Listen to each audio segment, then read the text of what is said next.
I tried 5 of Julia's most interesting art techniques, but I had no idea which ones would actually work on my drawing. Some of these techniques completely changed the way I drew, while one of them gave me a result I seriously wasn't expecting. So I tested every single one from start to finish, and you need to see what happened with the last one. Tip 1: Color Theory. First, I tried Julia's color theory technique. Normally, I might just look at my reference and pick the colors that seem closest. But this time, I actually thought about how the colors would work together before putting them down. I started choosing colors based on the relationships between them instead of using only the obvious colors I could see. At first, I honestly wasn't sure if I would even notice a difference. But as I built up the drawing, I started seeing the colors blend together in a much more interesting way. The final result looked more balanced and had more depth than when I randomly picked my colors. But that was only the beginning. Tip 2: Watercolor plus colored pencils. Next, I tried something I really wanted to test: Julia's watercolor and colored pencil technique. Instead of doing the entire drawing with colored pencils, I first put down a watercolor base. This gave me the main areas of color really quickly. Then came the interesting part. I went over that base with colored pencils and started adding the details. I was curious whether putting colored pencil over watercolor would actually make the drawing look more realistic, or whether the two mediums would just make everything messy. But once I started adding the smaller details, I could build up the texture much more easily, and the drawing started looking more developed with every layer. And honestly, I was starting to understand why Julia uses this combination. Tip 3: Don't use only one medium. Now for the third technique, I decided to stop relying on just one type of art material. Julia uses different mediums in her artwork, so I tried doing the same thing. Instead of thinking, I have to finish this entire drawing with one material, I used different mediums for different parts of the artwork.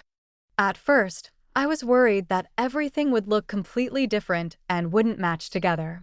But as I continued, I realized that each medium could do something different. One helped me create smoother areas, another helped with details, and another helped add texture. The interesting part was seeing how all those different materials came together in one final drawing.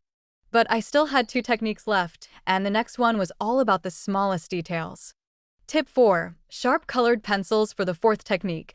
I tried Julia's sharp colored pencil method. Usually, when my pencil gets dull, I might just keep drawing with it. But this time, I kept sharpening my colored pencils before working on the detailed areas. And I wanted to know one thing: would a sharper pencil really make that much of a difference? So I used the sharpest point for the tiny details, textures, and smaller areas where I needed more control. And while I was drawing, I could actually feel the difference.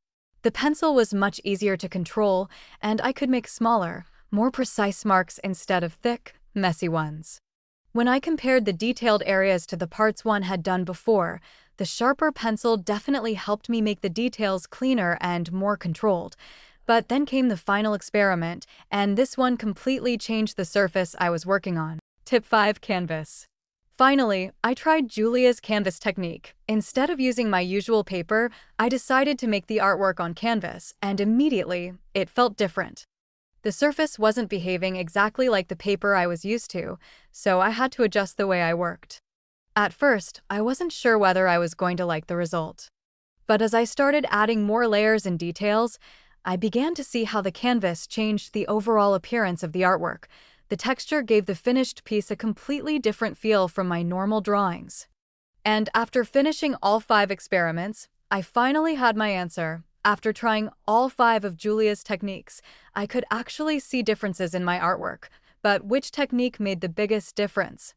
For me, there was one technique that stood out the most, and honestly, I didn't expect it to be that one.